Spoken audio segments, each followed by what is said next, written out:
He doesn't have much time to live, Miss President. Don't cry, my love. I do not fear death. I'm only saddened that I'll never get to see the Notre Dame championship game. You never did tell me that story. And where should I start, my dear? From the beginning. Well, contrary to popular belief, I wasn't actually born in a log cabin. It was actually in a church. The cabin had burned down a few weeks prior to me being born. My mother had seen a spider and to ensure its death, threw a lamp at it. Needless to say, my father wasn't very pleased. So the church took us in until my father could build another cabin. Unfortunately, my father decided to build this cabin on a swamp. It burned down, fell over, and sank into the swamp. At this point, I had been born, and it was decided that Indiana would be a better place for us. Were you close to your mother? I mean, you always say that your father was hard on you. I was close to my mother. Until she died, yes. How did she die, if you don't mind me asking? When I was 9, she contracted milk sickness. And that's what did it? Oh, good Lord, no. She was trying to break the record for snowboarding. She was attempting to board down Mount Kilimanjaro. Long story short, she hit a rock and broke her neck. Oh my. That was my mother. Always an adrenaline junkie. Better finish my story, huh? Well, I took my mother's death hard.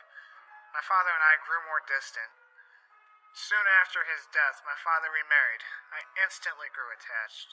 She always encouraged me to excel. When I wasn't in the fields, I was generally somewhere quiet with my nose in a book. I read anything I could get my hands on. Although, there were some magazines my father had that I wasn't allowed to read. We fared well in Indiana, but in 1830 we moved once again. My father told me that there was no way in hell he was going to have an unemployed 22-year-old leech living off of him. So I was forced out onto my own. I was skilled with an axe and found work easily, splitting wood and railing fences mostly. I remember one job I did. I was railing fences and the heat of the day was blistering, so I took off my shirt and continued working. Well, I remember this one strange fellow kept staring at me. I tried my best to ignore him and kept working. Well, finally the man walked over to me. At first he didn't say anything, just kept looking at me until I finally asked him what he wanted. He told me that he's a scientist, I think, and that he was amazed at my muscle definition and overall strength. Then he muttered something about survival of the fittest and wandered off. Well, needless to say, that helped me make my decision to leave. Then where did you go? A little community called New Salem. Nice place. Held several different jobs there. Finally, I found a job I could do. I owned a general store for a while. That was nice. Became good friends with most of the people in town. Then war broke out. Black Hawk War. Saw a lot of vicious mosquitoes. Not a single battle, though, which, between us, I didn't mind. After the war ended, I found my calling. I was going to jump the Grand Canyon with a horse. Soon after, I was told that it was physically impossible and I would certainly die. So I went in the law instead. I was elected to the Whig Party, and wouldn't you believe it, not a single one of them wore a wig. I felt lied to. So I decided to become a lawyer, studying only the best that law has to offer. After rigorous study, I managed to pass the bar and moved to Springvale, where I practiced at the John T. Stewart Law Firm. Then what happened? I eventually became partnered with Will Herndon. We became great friends. It is rumored that, like J. Edgar Hoover, I wore my mother's dresses. I will put this rumor to rest once and for all. I preferred skirts. Who's J. Edgar Hoover? Don't worry about him yet. I was just kidding anyway. Not really. So, what was it again that made you want to go into politics? Lawyer business wasn't paying enough, and with the war between the two families, things were getting a little too dangerous.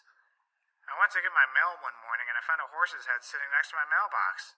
After I put Jeffrey back on his stake, I saw a letter. It simply said, "Get out of town for a bit, Abe. You're a good kid and I'd hate for something to happen to you. Capiche?" When I saw that Vito had signed it, I knew I had to get out of the law business. So I decided to run for a seat on the House of Representatives.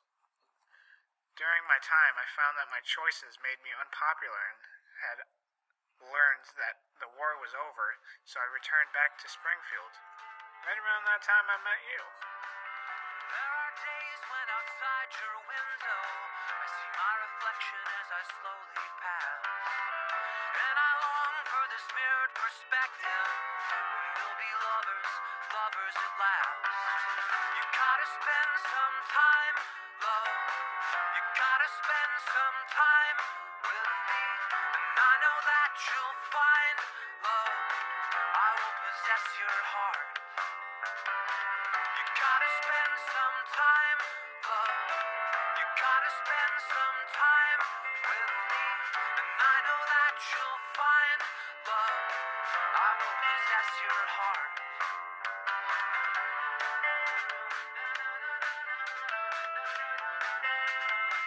I will possess your heart.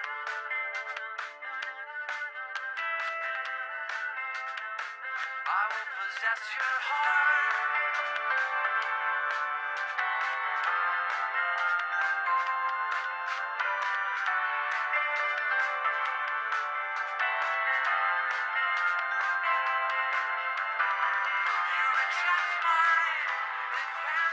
That was the happiest time of my life.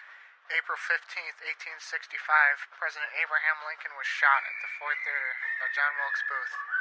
Booth was a Confederate sympathizer and a well-known actor. 11 days later, Booth was found to be hiding in the Garrett farm where he was shot and killed. Before Lincoln was elected to office, he ran for a seat on Congress several times.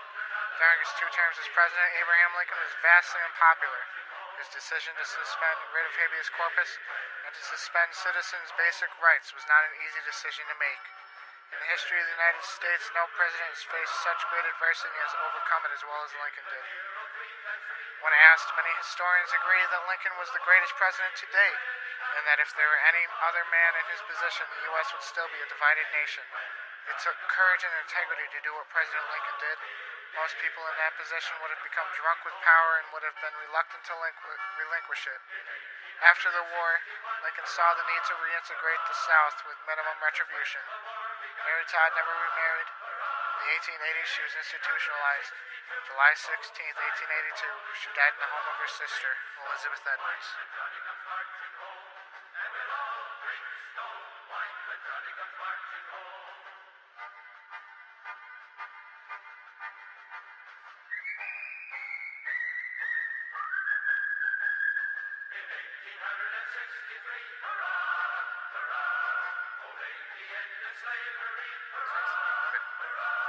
Yeah. Now rub your arms up and down each other's back.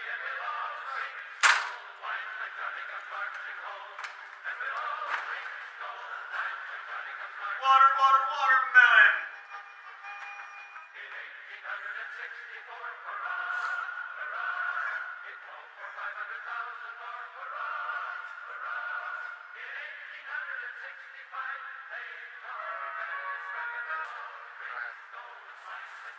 Oh, it's me, dog.